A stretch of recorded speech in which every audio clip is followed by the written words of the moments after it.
नमस्कार, मैं प्रदीप राज डुगडुगी डिजिटल खबर में आपका स्वागत है। आइए ले चलते हैं आपको खबरों की दुनिया में। खबरों की दुनिया में जाने से पहले हमारे चैनल को सब्सक्राइब आप जरूर कर दें। मुख्यमंत्री हेमंत सोरेन सोमवार को धनबाद में जैप 3 के पासिंग परेड में बतौर मुख्य अतिथि शामिल हुए। जैप के इस कार्यक्रम को संबोधित करते हुए मुख्यमंत्री सोरेन ने कहा कि राज्य को बेहतर दिशा देनी है तो राज्य को बेहतर व्यवस्था देनी होगी। उन्होंने कहा कि सभी पुलिस लाइन और जैप मुख्यालय को 2 साल में जीर्णोद्धार करेंगे।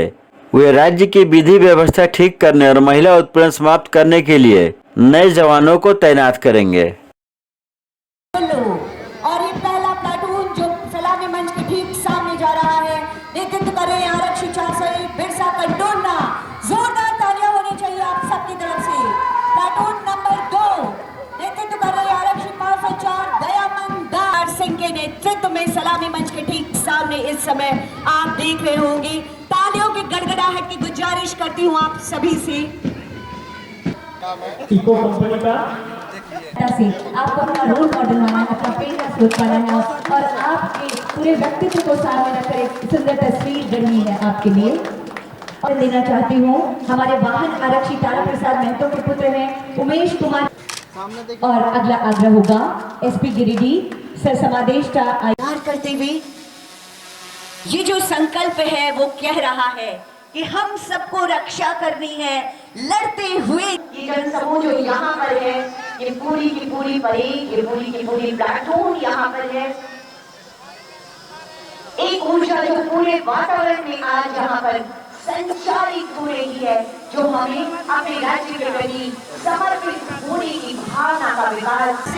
प्लाटून नंबर 8 आरक्षी 500 नवासी बैजनाथ पंडित, प्लाटून नंबर 9 आरक्षी सुमंती कछुआ। अरे 2 साल में बहुत सारे दिन होते हैं, बहुत घंटे होते हैं। सर हटिए ना, थोड़ा सा हटिए। अब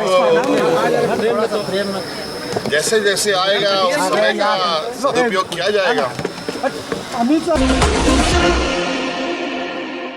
झरिया तीसरा थाना मोड़ के पास रविवार रात 1 बजे लगभग अविनाश सिंह उर्फ सोनू को गोली मार दी गई थी, जहां उसकी गंभीर स्थिति को देखते हुए परिजनों द्वारा दुर्गापुर स्थित हेल्थ वार्ड हॉस्पिटल में भर्ती कराया गया। डॉक्टरों की पूरी टीम अविनाश के इलाज में जुटी हुई है। वहीं मामले की जानकारी मिलते ही भाजपा प्रदेश कार्य समिति सदस्य श्रीमती रागिनी सिंह दुर्गापुर स्थित हेल्थ वार्ड हॉस्पिटल पहुंची और डॉक्टरों से घायल अविनाश का हालचाल जाना और फिर अविनाश के परिजनों से मिलकर उन्हें हिम्मत और हौसला बढ़ाया। साथ ही पुलिस प्रशासन पर जमकर निशाना साधते हुए कहा कि तीसरा थाना के मात्र 200 मीटर की दूरी पर मनबढ़ुओं द्वारा सरेआम गोलियां चलाई जाती है और प्रशासन हाथ पर हाथ धरे बैठा रहता है। सत्ता के दबाव में प्रशासन बौना बना हुआ है।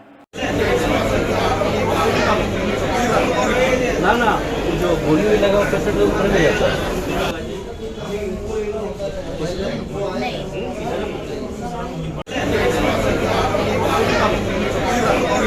ना जो गोली लगा कैसे लोग ऊपर में जाता है। क्या पहली बार गोली चली है? ये तो हर 2 दिन पर गोली चल रही है, लेकिन प्रशासन क्या करती है? उसको लिपा पोती कर कर फाइल को बंद कर देती है। तो ये नया बात नहीं है। हमें ये देखना है कि इतना बड़ा कांड होने के बाद भी आप देखिए कि प्रशासन यहाँ पूछने तक नहीं आई है। खास करके जो घटना हुई है, थोड़ा सा दूराई पे थाना है और वो थाना का आवाज़ तक नहीं गया कि गोली चल रही है, जबकि हज़ारों गोली चली हुई है। गाड़ी में चारों तरफ से देखे होंगे, जिस तरह से वीडियो में भी चल रहा था।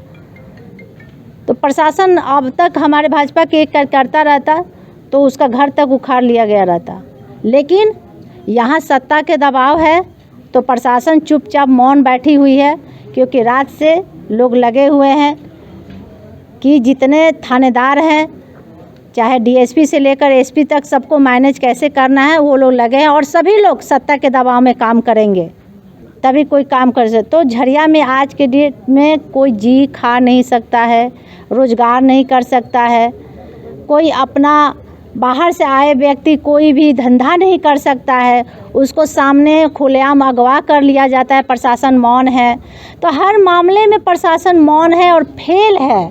यूँ कहीं तो प्रशासन बिकाऊ है, सत्ता के बिकाऊ, सत्ता के तलवे के नीचे रहने वाले प्रशासन है। बड़ाकर फाड़ी अंतर्गत वार्ड नंबर 70 झंगपुरा बस्ती कांका ग्राउंड में एक किराए के मकान में रहने वाले राजू रविदास को दिन दहाड़े उसके ही मकान में चाकू से मारकर हत्या करने की घटना घटी है। पुलिस आसपास की सीसीटीवी की फुटेज खंगाल रही है। वहीं दूसरी ओर अपराधी को पकड़ने के लिए छापेमारी और तलाशी अभियान भी चलाया जा रहा है। मृतक के मामा बजरंगी रविदास ने बताया कि मृतक की शादी 6 साल पूर्व कुल्टी के 12 नंबर लोकल लाइन में हुई थी और एक 5 साल का पुत्र है। मामा ने बताया कि मृतक को उसकी पत्नी से बनती नहीं थी और आज सुबह अपने मायके चली गई थी। पुलिस मृतक की पत्नी को पूछताछ के लिए थाने बुलाई है।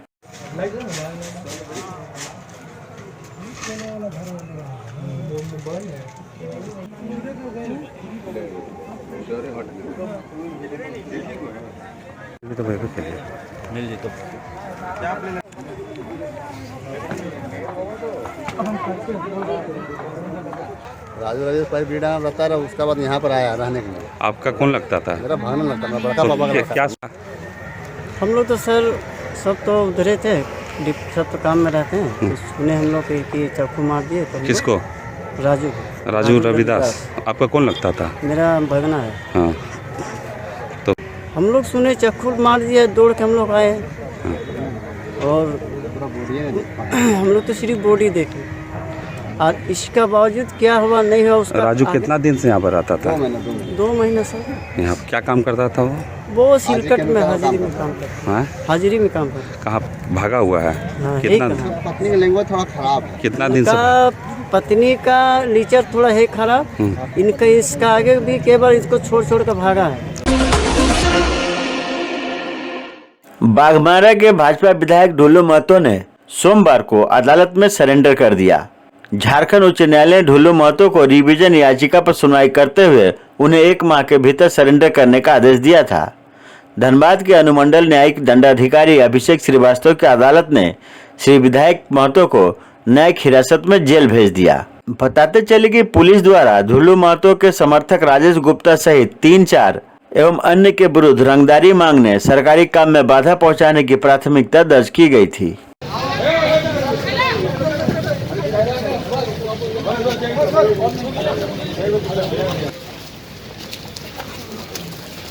प्रत्येक भैया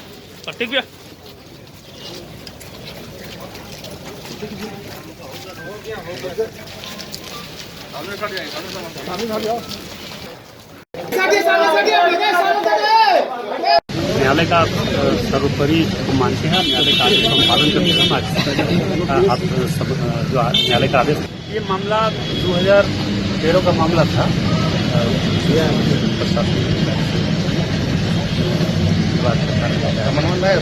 जबकि हम उस मामला में कुछ जानते भी नहीं है, हम कहीं है भी नहीं और आज भी हमारे पर जितना मामला डाला गया है सारा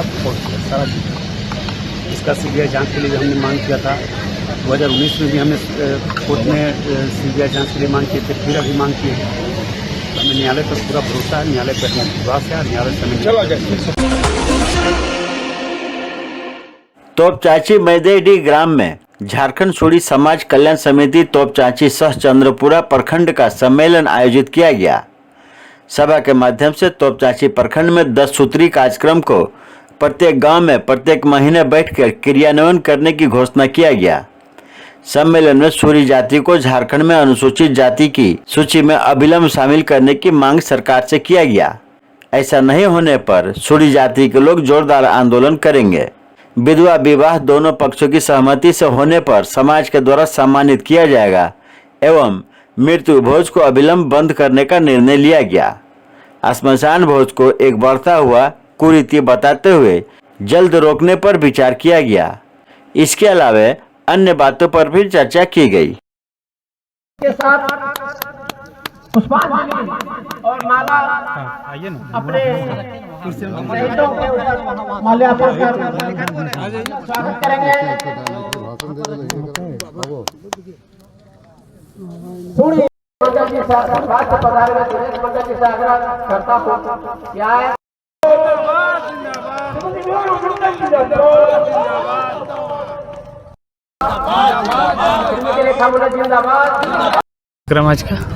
आज हम लोग का जिसको मानभूम भाषा में वनभोज बोला जाता है, ये वनभोज का प्रोग्राम है मिलन समारोह और मिलन समारोह पारिवारिक और इसी वनभोज कार्यक्रम में हम लोग का झारखंड सूढ़ी जाति का उत्थान के संबंध में झारखंड सूढ़ी जाति को अनुसूचित जाति के दर्जा में शामिल करने के संबंध में हम लोगों ने जो सभी जिला समितियों द्वारा जो मांग पत्र दी गई है इसको अतिशीघ्र शामिल किया जाए और यह मांग बहुत लंबी अवधि से सरकार के पास लंबित है और कुछ चर्चा वर्तमान सरकार ने करके इसके संबंध में अपना अनुमोदन करके केंद्र सरकार को के पास भेजा गया है। इस संबंध में भी हम लोग वनभोज के पश्चात चर्चा करेंगे।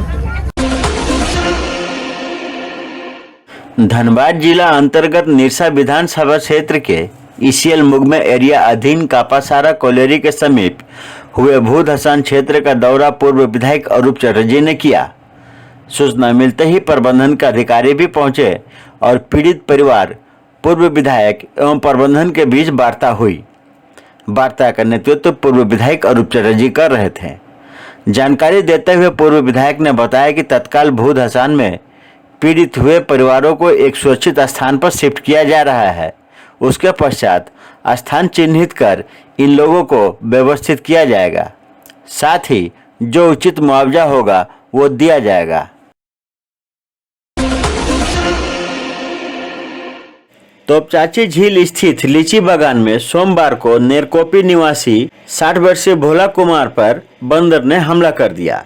जैसे ही ग्रामीणों को इसकी सूचना मिली, सभी ने 108 एम्बुलेंस को बुलाकर उन्हें बेहतर इलाज के लिए SNMCH धनबाद रेफर कर दिया, जहां उनका इलाज चल रहा है।